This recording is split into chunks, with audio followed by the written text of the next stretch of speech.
can't see me, you Stevie. Wondering how I reach more evolutions than Eevee and make it look easy.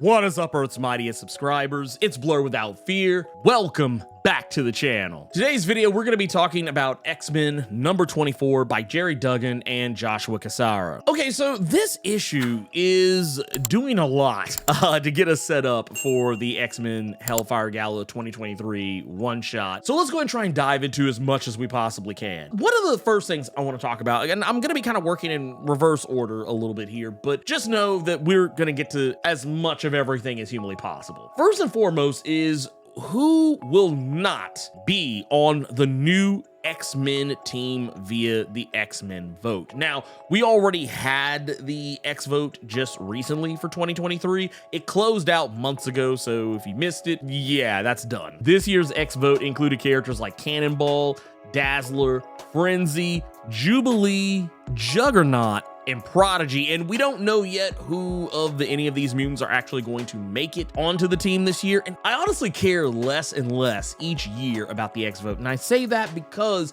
as a person who is terminally dialed into all things X-Men, I've noticed a trend. I've noticed a trend of people voting for characters that they swear up and down by their own estimation have never had a fair shot at being on the X-Men. And it never fails that 2 years in a row, we wind up picking characters that either A, have been X-Men before, or B, we pick a character that isn't even half as interesting as any of the other applicants that could have been voted for. One of the biggest complaints I saw people make about last year's X-Men vote was that Cyclops and Jean Grey remained on the team. Now, to be fair, so too did Synch. No one really complained about Synch though, because technically, I think a lot of people were just kind of either A, happy he was there, or B, forgot he was there. But Cyclops was definitely there for both terms, as well as Jean Grey, and a lot of people felt like, oh, well, these characters have kind of been X-Men lifers. They can go somewhere now. We know who the X-Men are. It's gonna be fine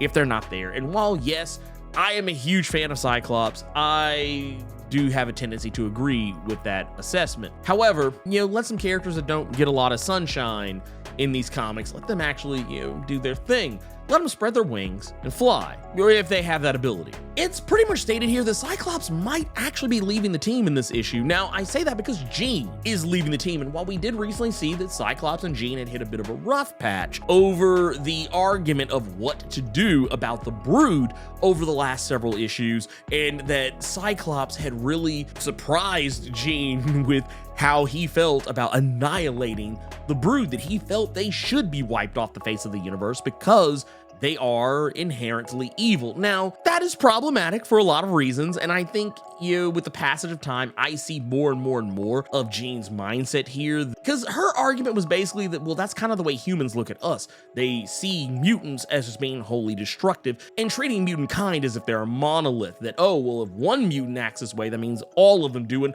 well, technically, all the Brood act about roughly the same way, with only really one of them actually acting differently than the rest of the group. It was proven the Brood do have the capacity for change, and that very likely the next time we see the Brood, they won't be the same bloodthirsty monsters who we've seen in the past. That said, Jean feels that the only way that her relationship with Cyclops can be salvaged is if he leaves the X-Men with her to get away from being too close to the war between humans and mutants and fighting for equality. And not to say that they're gonna stop doing that, but that maybe there's a way they can do that where they can do it their own way and maybe do it with a fresh perspective.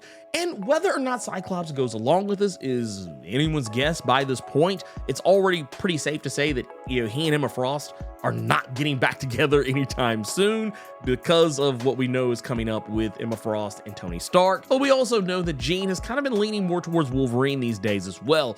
It's hard to say what's going to happen here, but if Cyclops is smart, and technically he is a smart guy, and I would even dare say a bit wise, but sometimes it doesn't mean you always make great decisions. But I feel like the best thing that Gerry Duggan could do with this is just have Cyclops step away. Just step away from the X-Men and just stay with Jean. And maybe this could lead to us getting a throwback to the further adventures of Cyclops and Phoenix, or something along those lines. Who knows? But that said, that's gonna pave the way for some new blood to get onto the X-Men, and I'm all for that. That said, I don't know how much Cyclops is going to want to get away from this, considering what we just recently learned has happened to his son, Cable, or should I say Kid Cable. Now, for those who are confused, Cable is kind of all over the place these days. We've seen Cable as a kid for the last several years, give or take, and we also have seen Cable return recently as his older self, and that Kid Cable had went back into his place in the future to make sure the timeline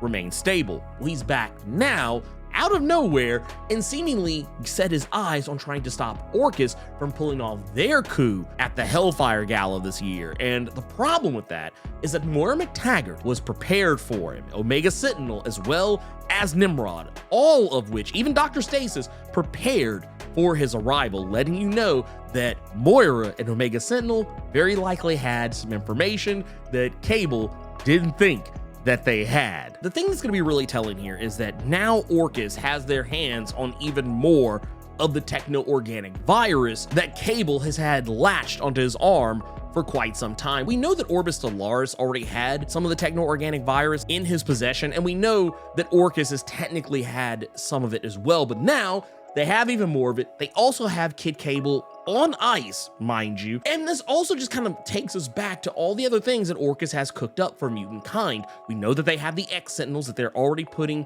synthetic human flesh on these X-Sentinels that are human size and outfitted with all kinds of crazy abilities, using them as Terminators at the Hellfire Gala. We also know that they have the Iron Sentinels, the Stark Tech Sentinels that they created using Tony Stark's Stark Unlimited. We also know that Orchis has, with the help of MODOK, implanted a fight or flight nanomachine system inside of all the Krakoan medicines that humans use that would make it to where he could control them to the point that he could make them attack the X-Men or kill themselves, whichever came first. This, alongside their newfound relationship with the Coven Akaba and a new alliance with Mother Righteous, all of this is just spelling nothing but trouble. These are just some of the things that Orchis has cooked up. The idea that Dr. Stasis has implanted nanomachines into magic and made it to where she's very likely not going to be able to use her teleportation disc very soon.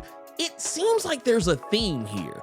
And I say that because one of the things that came up during the Rogue and Gambit series is that Destiny made the revelation to Rogue that the future of Krakoa hinges on the mutant Manifold. Eden Fezzi, the guy whose mutant power is that he can communicate with space, that he is able to create portals by asking the universe to do so, and he can use his power to great effect. We have seen him teleport himself from one end of the galaxy to the entire edge of the universe. We have literally seen him teleport parts of the sun into his hand. This effectively makes him one of the most powerful teleporters, if not the most powerful teleporter in the entire universe. Now, that said, this is the first time we've seen someone other than Destiny bring up that everything hinges on Manifold. This means that based on what we've seen here with magic, the reason why everything hinges on Manifold is because Manifold could very likely be the only person who could actually protect Krakoa in a way, in a meaningful way, that would keep Orchis from kickstarting the fall of X. I say this because I could easily see a situation where when Orchis unleashes all their goodie bags out on the mutants during the Hellfire Gala, I could very easily see Manifold being the guy who could just step right in and boom, no, this isn't happening. We're gonna teleport everyone away from harm's way. Nope, we're not doing this. We're going to teleport Krakoa away from harm's way. I could easily see Manifold having the power and ability to do exactly that. He is, in fact, just that powerful. But in this issue, it's the first time Moira actually addresses Manifold as being the one thing that could stop him, and Dr. Stasis kind of already seems to not really care about Manifold's presence. It doesn't really seem to think of Manifold as being any threat to them whatsoever. But regardless of that, Moira seems incredibly convinced Manifold is the key, no differently than Destiny. Now, once again, why does Moira know this? I think this actually has more to do with the fact that the Moira McTaggart we've been seeing as of late, she has become more in line with the Moira who we saw in 10 Lives and 10 Deaths of Wolverine more specifically, we saw in 10 Deaths of Wolverine in Moira's 6th life that she had learned about the Phalanx, that she discovered what the Phalanx truly were, that they were going to at some point destroy everything. But we also discovered that shortly after Wolverine killed her in that life to send her on to her 7th, it was discovered at that moment that something had changed. Moira came back almost immediately after Wolverine killed her, though it wasn't the Moira that he stabbed. It was another Moira altogether. Moira has been slipping in and out of the timeline. Now, granted, that future version of Moira, we saw her in the middle of what looked like a storm, possibly even a temporal storm, and very likely having sent herself backwards in time or somewhere else for that matter. Even though technically all the stuff that happened in 10 Deaths was the Moira in the present, and we did later see her resurrected as a cyborg, but part of me wonders if the Moira we saw in that issue that had returned to year 1000 in Moira's 6th life, I wonder if that version of Moira is walking around somewhere or in communication with the present day Moira. It's hard to say at this point, but Moira just seems to have information that she probably shouldn't have. Either that or maybe Omega Sentinel had the information and gave it to her, but yeah, it still doesn't answer the question of where that Moira ran off to in 10 Deaths of Wolverine that had gone back to the future to kill that life's version of Wolverine. That said, we're also introduced to a couple of new problems here, and that is when Destiny is having a conversation with Rogue, very similar to the one we saw her have with Rogue in the Rogue and Gambit series, but once again, it goes back to Manifold, and Rogue just doesn't understand why Manifold is as important as he is, and she doesn't understand why she can't tell anyone else about it. All in this conversation where Destiny makes a few more revelations that she hasn't revealed to anyone else up to this point. As for who the X-Traitor could be in all this that Destiny mentions, I'm not even really sure if she's speaking in abstract terms, like just insinuating that, you know, mutantkind as a whole, because that is kind of a common thing that people do with the X-Men, is that a lot of times they're never really exactly referring to the X-Men as a whole, just maybe the specific team, and vice versa. Sometimes people say the X-Men when they just refer to mutantkind as a whole, so it's one of those weird deals where it's hard to say exactly what it is Destiny means, but I don't think anyone specifically on the current X-Men roster is a traitor. Maybe what she's referring to is someone that is going to be voted onto the X-Men that could potentially be a traitor, and this could lead us all the way back to conversations that were had during the X-Men Before the Fall Sinister 4 one-shot, where it was insinuated that Mother Righteous could be an outside favorite to join the X-Men this year. Maybe that is what she's referring to, or maybe she could be referring to magic because of those nanomachines that Dr. Stasis put into her. I mean, at this point, it's anybody's guess or gamble as to what Destiny means with this one. As we all know, the X-Men are no stranger to the prophecies of X-Traitors. She mentions kings clashing in white and black after the death of the Red Queen. Now, I don't know what this is technically meant to be. Like, this could be a reference to a few different things. When she says kings clashing and she mentions the colors white and black, it's very easy to reach over towards Al Ewing's side of things with what's going on with Venom as of late, because it was recently revealed that the Beyonders are technically referred to as the kings in white, while Venom is the current king in black. I don't think this has anything to do with that. I think this actually has more to do with just the Hellfire trading company as a whole, because as it stands currently, there is no white king. However, there is a black king, and that would be Sebastian Shaw. The question is, who would be the white king in this particular instance? Part of me wonders, is because of everything that's been going on with Emma Frost and Tony, is Emma gonna make Tony Stark the white king of the Hellfire Trading Company? It seems like it would be a weird move, and I don't know how comfortable I feel with calling Tony Stark the white king, but I don't know. It's the only place my mind goes with that. Doesn't make it right, but just it's the only place my mind goes. Now, getting to the death of the Red Queen, we have to keep in mind the Red Queen is Kate Pryde. Kate Pryde has been the Red Queen since House of X. Now, with that said, she mentions the death of the Red Queen. I don't know if Kate Pryde is actually going to die. We do know that it is teased at the end of this issue that the Red Queen will fall in the next issue of X-Men number 25, and we do know in that issue we see a person who looks eerily like Kate Pryde, having gone back to her old ninja garb. We know she's infiltrating Orchis. Now, is she going to be caught by Orchis and killed that way? And we do know that it's very difficult to resurrect Kate Pryde when she is killed. When she does ever happen to die, it was a whole thing in Marauders. She was dead for several issues before anyone was able to do anything about it. But I do wonder if death is meant in a more metaphysical way. Like maybe this might not be so much a literal death, but maybe a figurative death, that maybe she's gonna be stepping away from the Hellfire Trading Company or something of that magnitude. Though who knows, it could legitimately mean just death. But if it is to be a Red Queen, I'm pretty sure Kate Pryde is the one that's being referred to here. Now, she mentioned something about the stars being ripped in half. I'm not really sure what that is. However, the only thing I can think of is some sort of a singularity. So maybe someone's going to start attempting to achieve Dominion status, becoming a black hole, essentially. Maybe that's what she's referring to. Maybe the person who is supposed to achieve Dominion status, maybe they achieve it at the Hellfire Gala. It's difficult to say, and honestly, the more I think about it now, maybe that means Dr. Stasis might try and pull off what happened with those 4th generation chimeras, because we do know the capacity to create those chimeras does exist in this current timeline, but not really sure what's going to happen there with that. The next to last part of it, where she refers to the poisoning lies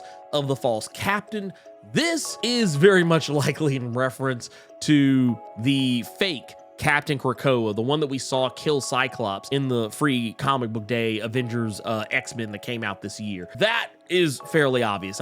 There's no smoke and mirrors there with that one. We know that that is not the real Captain Krakoa. We know it's an Orchis operative. None of that is going to surprise anyone. I think it would be more surprising to find out who the guy even is in the first place. However, the last part that she says is that the fool speaking the truth will pay the price. Now, is that Destiny referring to herself, that if she reveals the truth, that she could potentially be killed, which technically she's already been killed up to this point, but it's tough to say. I mean, she could get killed again, who knows? Or maybe she's referring to the fact that if Rogue tries to tell somebody the truth, she will be killed, which we know probably won't happen. We know that she's going to be very heavily involved with the Unity Squad, aka the Uncanny Avengers. So, I mean, yeah, she could die and be brought back, but it's heavily implied that when the fall of X kicks off, that when the stuff with the Hellfire Gala is in full swing, that Mutant Resurrection might be something that gets put on ice, possibly, just because of the nature of how some things are going to be played out. But it's tough to say at this point. But I can definitely say that everything that Jerry Duggan is setting up, all the plates